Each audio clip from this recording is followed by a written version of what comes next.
They say that in Transylvania, when the fog rolls over the mountains and the moon turns pale, something ancient stirs.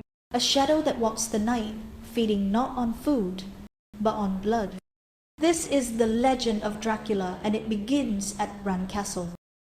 For centuries, villagers across Transylvania have whispered of the Strigoi undead spirits who rise from their graves to drink human blood. At the heart of those stories stands Count Dracula, the nobleman of the night, sleeping in a coffin by day and hunting by moonlight. He fears sunlight, casts no reflection in mirrors, and his eyes glow red when he hungers. When the moon is full, the people say, stay away from the woods near Bran. Dracula's story was inspired by a real man, Vlad III of Wallachia, known as Vlad the Impaler. Born in 1431, Vlad lived in one of Europe's bloodiest centuries. His homeland stood between two powers, Christian Europe in the west and the rising Ottoman Empire in the east. The Ottoman Empire was unstoppable. Its armies conquered the Balkans, the Middle East, and parts of North Africa. Led by Sultan Mehmed II, who had captured Constantinople in 1453, it was an empire that dreamed of ruling the entire continent. Vlad himself had once been a hostage of the Ottomans as a boy. He learned their tactics, their discipline, and their cruelty. When he returned to rule Wallachia, he swore he would never kneel before them again. In June 1462, Sultan Mehmed II invaded Wallachia with an army of 150,000 men. Vlad had only 25,000 soldiers and no chance of winning a direct battle, so he chose fear instead. He burned his own villages, destroyed crops, poisoned wells, and left nothing behind for the invaders. He even sent plague victims into the Ottoman camps to spread disease. Then came the night of the 17th of June, 1462, the night attack at Târgoviște. Under the light of a full moon, Vlad and 7,000 soldiers, disguised as Ottoman troops, infiltrated the enemy camp. Just after midnight, they struck.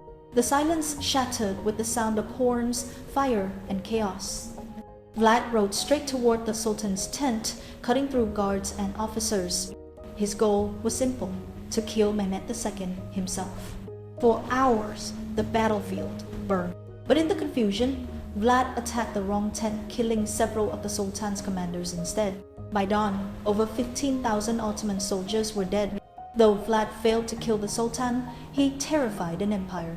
Days later, when Mehmed's army reached the capital, they found a forest of 20,000 impaled corpses, Ottoman soldiers, merchants, and spies. Even the Sultan turned back, whispering, "How can we defeat a man who can do this to his enemies?" That night, Vlad became both a monster and a legend.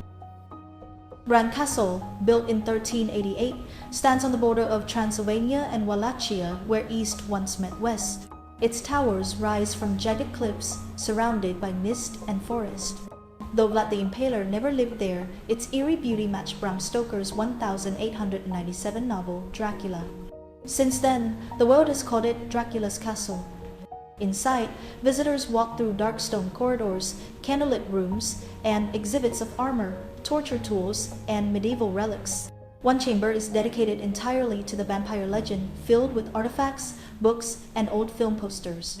At night, the castle glows under moonlight, and the wind whispers through its halls as if the Count still roams within. Centuries after Vlad's death, the Dracula myth became one of Romania's most profitable exports. Bran Castle attracts over 500,000 visitors every year. Dracula tourism brings in hundreds of millions of dollars annually. There are midnight tours, where actors dressed as vampires guide travelers through candlelit corridors. Hotels nearby let guests sleep in coffin-shaped beds. Bars serve bloody cocktails and Vlad's blood wine. Every Halloween, Bran Castle hosts an all-night Gothic party, thousands of tourists dancing under red lights while violins echo in the halls. But beneath the spectacle lies something clever. Romania turned a medieval fear into a modern identity, transforming terror into tourism, legend into livelihood. Over 500 years have passed since Vlad's death, yet his shadow has never faded. His name Dracula has appeared in over 200 films, books, and shows. But the question remains, why does his story endure?